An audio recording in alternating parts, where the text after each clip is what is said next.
Hey everyone, welcome back. I'm Cole Phillips, author of The Adventure of the Twisted Truths and host of the Book and Dagger. And today we're going to be talking about the Space Trilogy again. Now, if you guys saw my previous video on the Space Trilogy, I kind of just gave it an overview as a whole, and I said that I would do some further videos on the books. And that is what today is going to be. Today we're going to be doing a bit more of a deep dive into the first book in the Space Trilogy, which is called Out of the Silent Planet. Now, if you guys remember my first video, we talked a little bit about it, not too much. But I basically said that in the first book, there's the main character is a dude named Elwin Ransom, Dr. Elwin Ransom. And he is basically gets kidnapped and taken to Mars, and all this crazy stuff happens to him. He meets these angels and these creatures and stuff. Today we're going to be talking a little bit more in depth, though. So let's just go ahead and jump right into it. So Dr. Elwin Ransom is taking a walking tour of the English countryside, and he stops for the night at this house, and it's an old classmate of his. He meets this old classmate of his who invites him to stay the night. And it's this guy named Dr. Winston, uh, and his old Ransom's old classmate friend's name is Devin. And so they're talking for a bit, and Devin's like, well, it's revealed that they were never really close. They just kind of knew each other, but Devin's like, oh, come in, have dinner and stuff, and stay the night. And so Ransom walks in, and is like, okay, sure, thanks, because it's raining and wet and stuff. And so he walks in, and Devin gives him a glass of wine, and is like, oh, what are you doing out about in the English countryside? And Ransom's like, oh, I'm just taking a walking tour. And Devin's like, oh, well, that's nice, And he proceeds to inquire about Ransom's life. He's like, you have a family? And Ransom's like, no, the only family I have is like, a sister in India. And basically, he's like saying that nobody basically tells Devin so much. He's like, nobody would know if I went missing, which is great because I'm out here just enjoying my life. Devin's like, oh, that's great. And he's like, here you go, here's your wine. Gives it to Ransom. Ransom drinks the wine. The two are discussing, and then Ransom falls asleep because the wine was drugged. And so eventually, when Ransom wakes up, he finds himself on Winston's spaceship, and Winston and Devin are he looks out the window, he sees Earth, so Ransom freaks out because this is like 1940-ish, 1940s era. And he's obviously, this is like before even mankind in like real life like invented spaceships. So Ransom's freaking out and was like, what is this? What are you guys doing to me? And Devin and Winston are just like, oh, we're nothing. We're just taking you to we're gonna fly through space for a bit. And they don't really say what they want with him. But eventually, so their journey through space is a lot. It's I forget the exact length of time. I think it's around 40 days roughly. But so Ransom eventually, like after he's like gives up trying to ask what they want with him, and his fear of him being drugged and kidnapped is reduced, he eventually starts to enjoy it because he's a science. He's like a doctor, and he's like a student. Well, not a student. He's like a teacher at a university, so he's fascinated by the spaceship and everything. But eventually, one day he overhears Weston and Devin talking about. They're like they're sit there. He overhears them. Oh, excuse me, I'm tired. Anyway, he overhears them having a conversation about how they're like, I wonder what a certain somebody on Malacandra wants with him. And then everyone's like, oh, probably human sacrifice or something. So Ransom begins to freak out because he thinks, oh, they're taking me to this Malacandra place, whatever, for like to be a human sacrifice for some entity or tribal deity or something that lives there. And so Ransom freaks out, and when they reach Malacandra, he runs away. Like they make it there, and Winston and Devin try to they bring out this boat, and they try to get him to get in the boat and sail across his lake, and Ransom just books it out of there. He's like, "Nah, I ain't standing around." And eventually, Ransom runs into. That's where Ransom meets the seal. Like he meets a seal. He stops at a river for a drink. He meets a seal-like creature, and at first he thinks it's just a seal, and but eventually it's a sentient animal, and so Ransom uh, basically has a conversation with it. Like they start to like talk back and forth. Like they kind of do simple stuff. Like they at first like they point to each other and like say what they are in their own language, and they start to like it starts to slowly teach Ransom Malacandrian language. And this seal-like creature, which I believe they're called the Horos. They're either the Horons or the Haras. I can't remember which. I'm pretty sure it's Haras though. I'm probably butchering that name because I'm not good at pronunciations, but everything that I butcher will be correct spelling on the screen. So, but anyway, so the Haras takes Ransom back to his village, and now on Malacandra, the Haras are kind of like I said, they're the seal people. They go out. They kind of just live a simple life. They're they fish, they garden, they make poetry, and they sing songs. So that's kind of what the Haras. Oh, excuse me. That's kind of what the Haras do with their life. Eventually, however, so Ransom learns Malacandrian, living with the Haras, and he makes friends with them.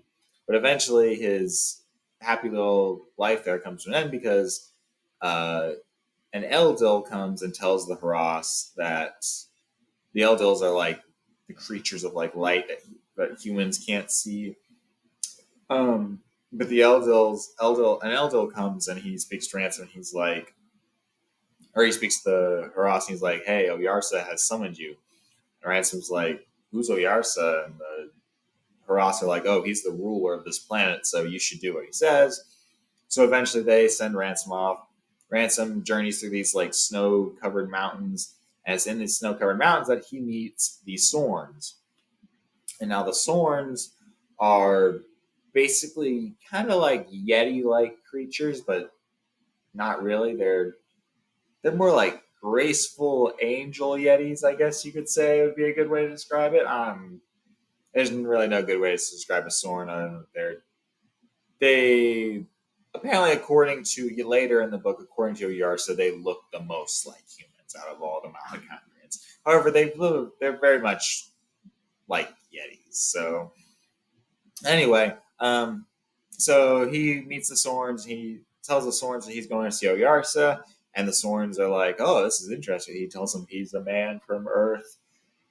Um, so the Sorns are if the seal-like creatures are the like gardeners, fishermen, poetry composers. The Sorns are like the thinkers and the like, philosophers, I guess you could say, of the world. They question Ransom a lot. They ask him a lot of questions about Earth, and they're just very fascinated by everything he tells them. And then when the Sorns carry him to this island where Oyarsa lives, and so they get there. Ransom is taken to this island, and he meets the frog-like creatures that start with the letter P. And again, I'm not going to attempt to pronounce these creatures because I cannot pronounce it because it's so stupid and complicated. Thank you, C.S. Lewis. Anyway, he meets the frog-like creatures, and the frog-like creatures are kind of like the sculptors and the artists and the craftsmen of the world. And it's on this, so it's funny because like he's there, and one of these frog-like creatures comes to him, and it's like, "Oh, we gotta get a record of you for the history books and stuff." And so we can make like like an engraving of him like arriving on Earth or arriving on Mars. But anyway, so Ransom is on this island, and it's then that he is taken before. He's taken before Oyarsa. And Oyarsa he meets Oyarsa, and he can catch brief glimpses of like hundreds and thousands of Eldils all around, and a bunch of other creatures are gathered there as well on the island. And so he meets Oyarsa, and Oyarsa basically comes to him, and he just like basically see like the brief like out form of Oyarsa, just like lights.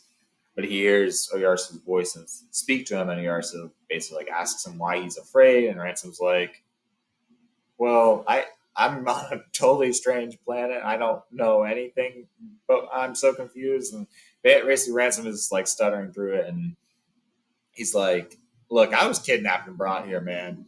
And Oyarsa's like, basically, Oyarsa's like, then proceeds to tell Ransom he does not mean him any harm. He tells Ransom that a while back, two men came in a spacecraft, which is it's Winston and Bevan.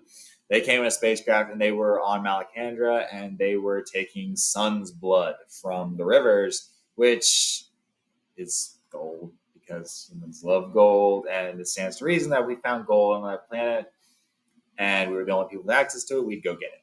Anyway, he tells Ransom these two guys came in a spaceship and started taking all the sun's blood from the river. And so he didn't know what they were, so he sent some of his Sorns, and like they went there, and they tried to like he tried to like reach out, be friendly to Winston and Devin. They just were like, "No, go away. We don't like you," and they just continued to steal the gold. And so finally, Yarsa tells Ransom that he sent Sorens to tell Winston and Devin, look, if you guys don't come to me, don't send a human to me, you cannot take any more gold. So that's when Winston and Devin stuffed all the gold they had in the spaceship and took off. So that's where they went to Earth thinking that he wanted a human sacrifice. So they just went back to Earth, grabbed the first person they could find, which happened to be Ransom, and brought him back to Malacandra so they could just give him to Oyarsa and proceed to just take more gold because they're a couple of greedy devils. Now, but then Oyarsa, with that cleared up, Oyarsa and Ransom they start talking more. They have a nice talk. The Oyarsa reveals to Ransom that all the planets have their own Oyarsa and Eldils who serve them, and that once the Oyarsa of Earth was a friend. Oh, excuse me. A friend, or not really a friend, but he was a Oyarsa with the other Oyarsas. He was the greatest of them all before he became the bent one. And Oyarsa of Malacandra says there was like this great war in the heavens, and they basically the Oyarsa of Volcandra or Earth, which became known as the Silent Planet, because the Oyarsa and the Dark Eldils of Earth have not had contact with any of the other Oyarsas on other planets for an insanely long time.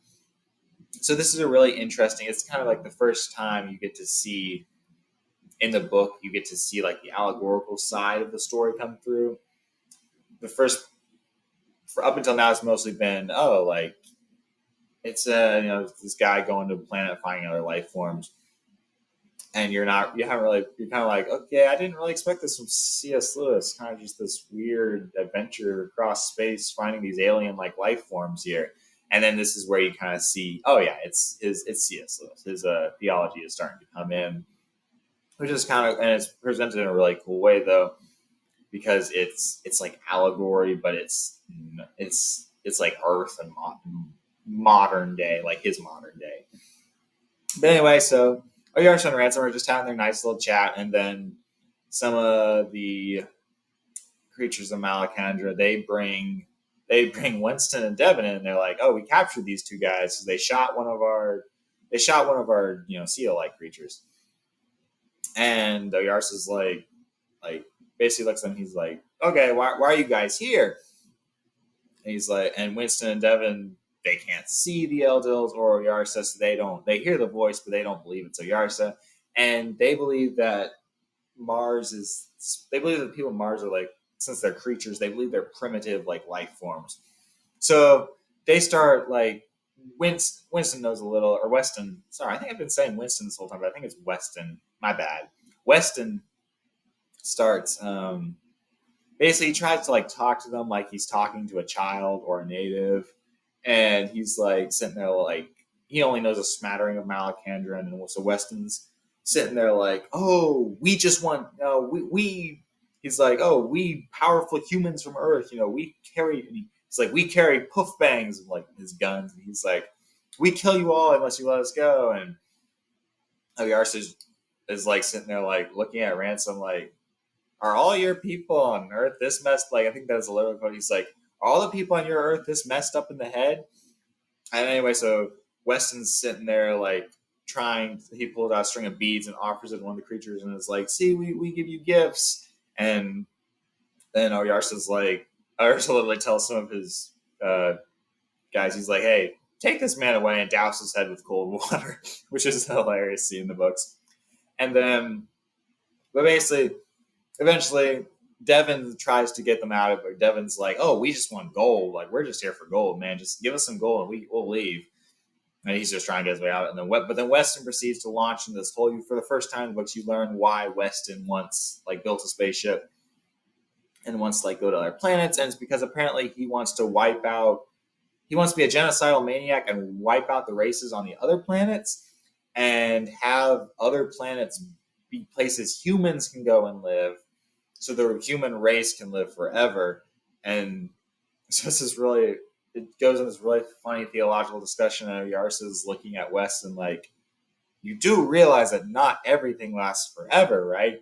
And Weston's like, oh no, humans can survive. We're durable. We'll leave Earth. We'll come to your planet, wipe out all your people, and our human, we'll be on multiple planets, so we'll just live forever in case something happens to Earth. And then it's, excuse me. Anyway, it goes really deep in like theological discussion there. That's really cool. But eventually, it gets resolved because Oyarsa's like, look, guys, you need to go back to Earth. Like, you guys, you're going to be forbidden from coming back to Malacandra. And it's like, humans belong. He's like, humans belong on Earth. My people belong on my planet.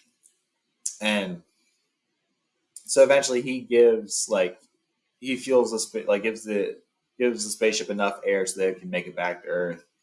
And eventually Ransom, Weston, and Devin, they make it back to Earth in the spaceship. And Ransom's just like, Ransom at first is like, was that a dream? Like, was that real? But anyway, the first book basically ends there. And that's also where we're going to end this video. So if you guys liked this video, please like, comment, subscribe. It'll help me out a ton. And if you guys want to see the next part of this video, just stay tuned. And I'll do another one, and I will see you guys next time.